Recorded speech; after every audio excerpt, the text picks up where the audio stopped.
ಮುಸ್ಲಿಮರ ಉದ್ಧಾರಕ್ಕೆ ಮೀಸಲಾತಿ ಬದಲಾಗಬೇಕಾ? BJP version.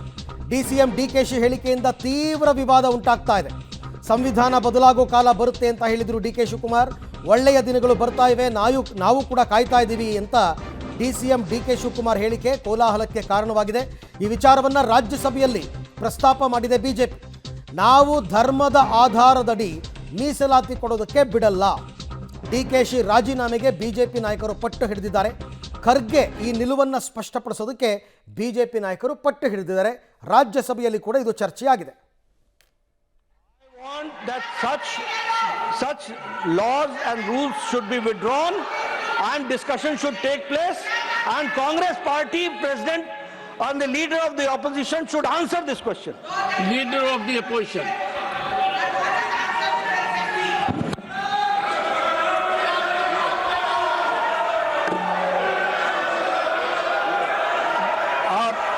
धन्यवाद सर, आपने मुझे समय दिया और उसका उत्तर देने का। मैं यही कहूंगा, कौन सा वो आदमी इनको कहा देश का संविधान बदलने वाले हैं?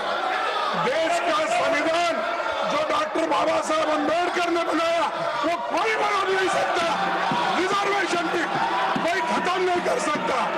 और उसकी रक्षा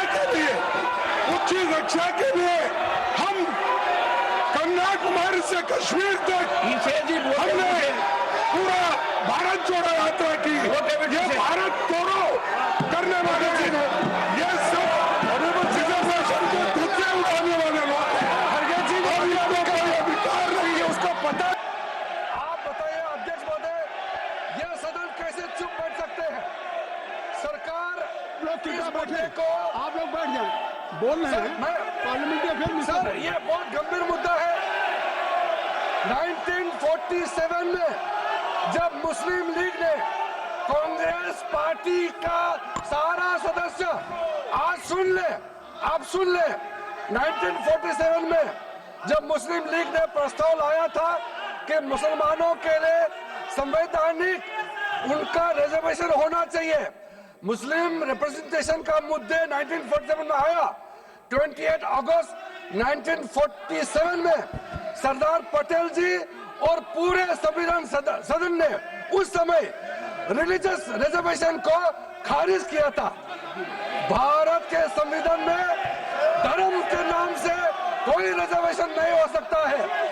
आज कांग्रेस पार्टी का ಈ ಎಲ್ಲ ವಿಚಾರಕ್ಕೆ ಸಂಬಂಧಪಟ್ಟಂತೆ ಮತ್ತಷ್ಟು ಮಾಹಿತಿ ನಮ್ಮ ನವದೆಹಲಿ ಪ್ರತಿನಿಧಿ ಶಬೀರ್ ಅವರಿಂದ ಪಡ್ಕೊಳ್ಳೋಣ. ಶಬೀರ್, ಜೆ.ಪಿ. ನಡ್ಡಾ ಅವರು ಮತ್ತು ಕಿರಣ್ ರಿಜಿಜು ಇಬ್ಬರೂ ಕೂಡ ಡಿ.ಕೆ. ಶಿವಕುಮಾರ್ ಹೇಳಿಕೆಯನ್ನು ಪ್ರಸ್ತಾಪಿಸಿ ಪ್ರಶ್ನೆ ಮಾಡ್ತಾರೆ. ವಿರೋಧ ಪಕ್ಷದ ನಾಯಕರು ಮಾತನಾಡಬೇಕು ಮಲ್ಲಿಕಾರ್ಜುನ್ ಖರ್ಗೆ ಅವರು ಅಂತ.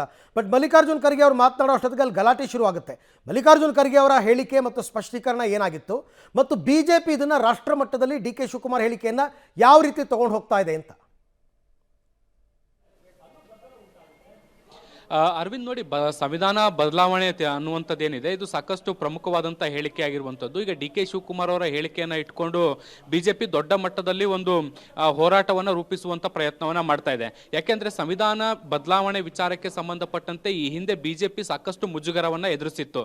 ಬಿಜೆಪಿಯ ಕೆಲವು ಸಂಸದರು ಚುನಾವಣೆ ಸಂದರ್ಭದಲ್ಲಿ ಸಂವಿಧಾನವನ್ನು ಬದಲಾವಣೆ ಮಾಡ್ತೀವಿ ಅನ್ನುವಂಥ ಅಸ್ತ್ರವನ್ನೇ ಕಾಂಗ್ರೆಸ್ ಬಹಳ ದೊಡ್ಡದಾಗಿ ಬಳಸ್ಕೊಂಡಿತ್ತು.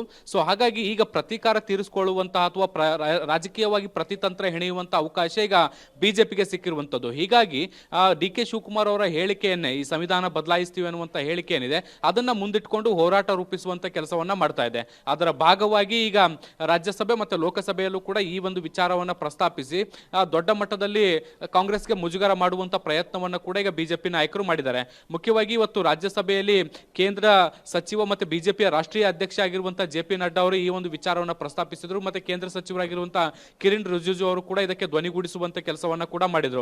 ಕಾಂಗ್ರೆಸ್ ನಾಯಕರು ಬಿಜೆಪಿಗೆ ಸಂವಿಧಾನವನ್ನ ಬದಲಾಯಿಸುತ್ತೆ ಅನ್ನುವಂತ ಮಾತುಗಳನ್ನ ಹೇಳುತ್ತೆ. ಆದ್ರೆ ಮುಸ್ಲಿಂ ತುಷ್ಟೀಕರಣಕ್ಕಾಗಿ ಜಾತಿ ಅಂದ್ರೆ ಧರ್ಮಾಧಾರಿತ ಮೀಸಲಾತಿಯನ್ನ ನೀಡಬಾರದು ಅನ್ನುವಂತಹ ನಿಯಮ ಇದ್ರೂ ಕೂಡ ಆ ನಿಯಮವನ್ನ ಮೀರಿ ಕಾಂಗ್ರೆಸ್ ಮೀಸಲಾತಿಯನ್ನ ನೀಡಲಿಕ್ಕೆ ಹೊರಟಿರುವಂತದ್ದು. ಅದಕ್ಕೆ ಅಗತ್ಯ ಬಿದ್ದರೆ ಸಂವಿಧಾನವನ್ನ ಬದಲಾಯಿಸ್ತೀವಿ ಅನ್ನುವಂತ ನಿಟ್ಟಿನಲ್ಲಿ ಡಿಸಿಎಂ ಡಿ ಕೆ ಶಿವಕುಮಾರ್ ಅವರು ಹೇಳಿದ್ದಾರೆ. ಸೊ ಒಂದು ಕಾನ್ಸ್ಟಿಟ್ಯೂಷನಲ್ ಪೋಸ್ಟ್ ನಲ್ಲಿ ಕೂತ್ಕೊಂಡು ಈ ರೀತಿಯಾದಂತಹ ಹೇಳಿಕೆ ನೀಡುವಂತದ್ದು ಸರಿಯಲ್ಲ, ಅವರ ರಾಜೀನಾಮೆಯನ್ನ ಕೂಡಲೇ ಪಡಿಬೇಕು ಅನ್ನುವಂತ ನಿಟ್ಟಿನಲ್ಲಿ ನಿಟ್ಟಿನಲ್ಲಿ ಆಗ್ರಹ ಮಾಡ್ತಾರೆ. ಇದಕ್ಕೆ ಸಂಬಂಧಪಟ್ಟಂತೆ AICC ಅಧ್ಯಕ್ಷರು ಕೂಡ ಆಗಿರುವಂತ ಮಲ್ಲಿಕಾರ್ಜುನ್ ಖರ್ಗೆ ಅವರು ಮಾತಾಡಬೇಕು ಅನ್ನುವಂಥ ನಿಟ್ಟಿನಲ್ಲಿ ಆಗ್ರಹವನ್ನು ಕೂಡ ಮಾಡ್ತಾರೆ. ಈ ಒಂದು ಆಗ್ರಹದ ಬೆನ್ನಲ್ಲೇ ಮಲ್ಲಿಕಾರ್ಜುನ್ ಖರ್ಗೆ ಅವರು ಕೂಡ ಎದ್ದು ನಿಂತ್ಕೊಂಡು ಮಾತಾಡಲಿಕ್ಕೆ ಶುರು ಮಾಡ್ತಾರೆ. ನಾವು ನಿಜವಾದ ಸಂವಿಧಾನದ ರಕ್ಷಕರು ಅನ್ನುವಂಥ ನಿಟ್ಟಿನಲ್ಲಿ ಅವರು ಹೇಳಿಕೆಯನ್ನು ಕೊಡ್ತಾರೆ. ಸಂವಿಧಾನವನ್ನು ಉಳಿಸುವಂತ ನಿಟ್ಟಿನಲ್ಲಿ ನಾವು ಕನ್ಯಾಕುಮಾರಿಯಿಂದ ಕಾಶ್ಮೀರದವರೆಗೂ ಕೂಡ ಭಾರತ್ ಜೋಡೋ ಯಾತ್ರೆಯನ್ನ ಮಾಡಿದ್ವಿ. ನಿಜವಾದವಾಗಿ ಸಂವಿಧಾನವನ್ನು ಉಳಿಸ್ತಾ ಇರುವಂತದ್ದು ನಾವು ಅನ್ನುವಂಥ ನಿಟ್ಟಿನಲ್ಲಿ ಅವರು ಕೌಂಟರ್ ಅನ್ನು ಕೊಡುವಂತ ಕೆಲಸವನ್ನ ಕೂಡ ಮಾಡ್ತಾರೆ. ಈ ಸಂದರ್ಭದಲ್ಲಿ NDA ಮತ್ತೆ ಇಂಡಿಯಾ ಒಕ್ಕೂಟದ ಸಂಸದರ ನಡುವೆ ತೀವ್ರ ಗದ್ದಲ ಆಗಿದಂತ ಹಿನ್ನೆಲೆಯಲ್ಲಿ ಈಗ 2 ಗಂಟೆವರೆಗೂ ಕೂಡ ಕಲಾಪವನ್ನು ಮುಂದೂಡಿರುವಂತದ್ದು. ಮತ್ತೆ ಕಲಾಪ ಆರಂಭ ಆದ ಬಳಿಕ ಮತ್ತೆ ಗದ್ದಲ ಆಗುವಂತ ಸಾಧ್ಯತೆಗಳನ್ನ ಕೂಡ ನಾವು ನಿರೀಕ್ಷೆ ಮಾಡಬಹುದು. ರೈಟ್, ಥ್ಯಾಂಕ್ ಯು ಶಬೀರ್, ತಮ್ಮೆಲ್ಲ ಮಾಹಿತಿಗಾಗಿ ಧನ್ಯವಾದ. ಈ ವಿಚಾರವಾಗಿ ಗದ್ದಲ ಉಂಟಾಗಿ ಅದನ್ನು ಕಲಾಪವನ್ನು ಮುಂದೂಡಿಕೆ ಮಾಡಿದ್ದಾರೆ 2 ಗಂಟೆ ತನಕ. 2 ಗಂಟೆಯ ನಂತರ ಮತ್ತೆ ಇದೇ ವಿಚಾರ ಪ್ರಸ್ತಾಪ ಆಗುತ್ತಾ ನೋಡೋಣ.